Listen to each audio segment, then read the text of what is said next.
In an interview that aired over this past weekend, Donald Trump, while speaking with Fox News host Maria Bartiromo, was given the opportunity to say that no, he would not abuse his power if he gets back into the White House, and no, he is definitely not going to pursue his political enemies.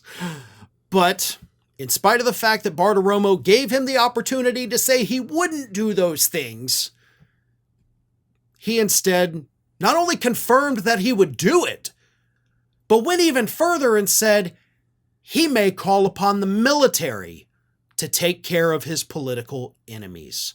Take a look. Let's remember, you've got 50,000 Chinese nationals in this country in the last couple of years. Yeah. You have people on the terrorist watch list, 350 in the last couple of years. You got, like you said, 13,000 murderers and 15,000 rapists. Right. What are you expecting? Joe Biden said he doesn't think it's going to be a peaceful election day. Well, he doesn't have any idea what's happening in all fairness. He spends most of his day sleeping. I think the bigger problem is the enemy from within. Not even the people that have come in and destroying our country. By the way, totally destroying our country. The towns, the villages, they're being inundated. But I don't think they're the problem in terms of election day. I think the bigger problem are the people from within. We have some very bad people. We have some sick people, radical left lunatics. And I think they're and it should be very easily handled by, if necessary, by National Guard, or if really necessary, by the military, because they can't let that happen. Not just the National Guard, he says, but possibly just the actual military, right? Why not bring in the Army?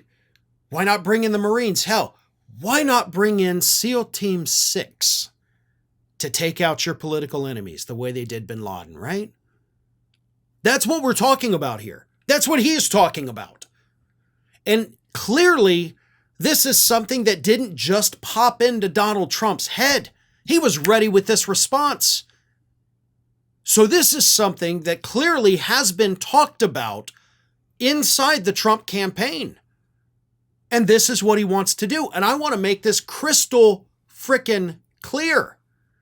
He wasn't talking about going after President Biden. He wasn't talking about going after Hillary Clinton or Bill Clinton. He was talking about the left. I'm the left. If you're watching this and you watch this regularly, you're the left. So if Donald Trump gets into office, how much time do we have left? How much time do I have to sit here and do this before I open my front door and there's soldiers marching down the street to come and get me? Because that's what he's talking about.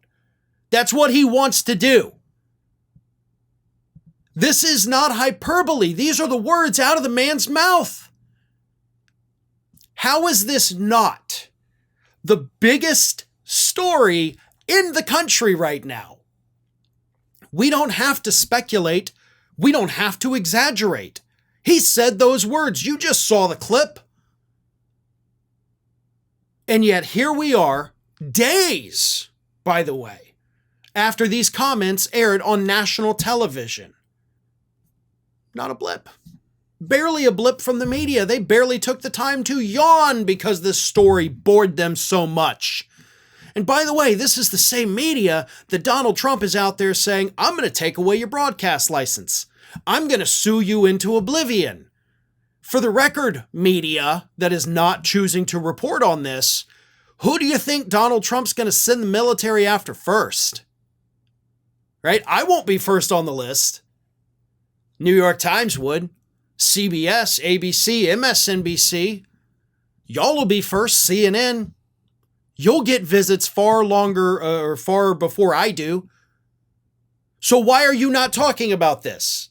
Why is this not 24-hour coverage? You broadcast 24 hours a day. You should be showing this clip. You should be letting the entire public understand that this is what they are trying to do. This is what he's saying he will do. We don't have to, again, go to hyperbole. We don't have to be like, oh no, he's going to round us up. He's telling us he will. He will send that military to your front door. And the media can't be bothered to warn people that this is what's coming. that this little wannabe dictator is going to round us all up. No, that's not newsworthy at all for them, is it, folks? Maybe they're too busy packing up so they can flee the country in case he wins. If that's the case, I guess I couldn't fault them for that. But if the media thinks that by not reporting on this, maybe they'll be safe, then they've got another thing coming. Because they will be target number one. They'll be targeted before Biden will. But this is horrifying. Not just the lack of coverage. Obviously, what Donald Trump is saying here is horrifying. And at least, to their credit, the Harris Walls campaign was paying attention.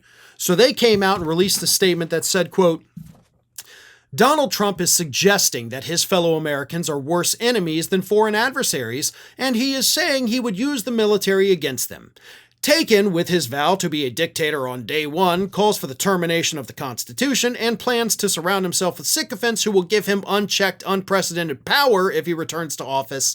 This should alarm every American who cares about their freedom and security. What Donald Trump is promising is dangerous, and returning him to office is simply a risk Americans cannot afford. And I agree with every single word that they are saying right there. They took the words right out of my mouth. And a lot of people may be watching this thinking, okay, man, you're overreacting. He can't do that. The hell he can. If Donald Trump becomes president of the United States again, right, he immediately also becomes the commander-in-chief for the armed forces. And thanks to the Insurrection Act of 1807, that gives him broad, unparalleled authority to unleash the military on the streets of the United States itself to quell whatever the president deems to be any kind of unrest. Maybe unrest is a protest, angry that Donald Trump was sworn in as president. Maybe unrest are the people he says are out there every day spewing lies about our great country, spewing lies about him. Or maybe unrest in his mind is just people who voted for Kamala Harris instead of him. Maybe it's somebody who puts out a post on social media criticizing him. It's up to him as commander-in-chief to make that determination about what constitutes civil unrest. And the Harris campaign brought up a great point. There will be nobody left in that administration, like there was the first time, to tell him no. There won't be a soul there that's going to say, hey, wait a minute, man. You do that, we're going to invoke the 25th Amendment. Those people will not exist in his administration. He will be surrounded by the Donald Trump cheerleaders. And those cheerleaders will sit there right behind him saying, hell yeah, do you want me to make a list of people I think you should go after? I'm with you 100% on this. That is what we can expect if Donald Trump gets back into the White House. Hi everyone, this here is little Athena. And Athena would like to know why you haven't subscribed to Fair and Balanced yet. So please, don't let Athena down. Subscribe today.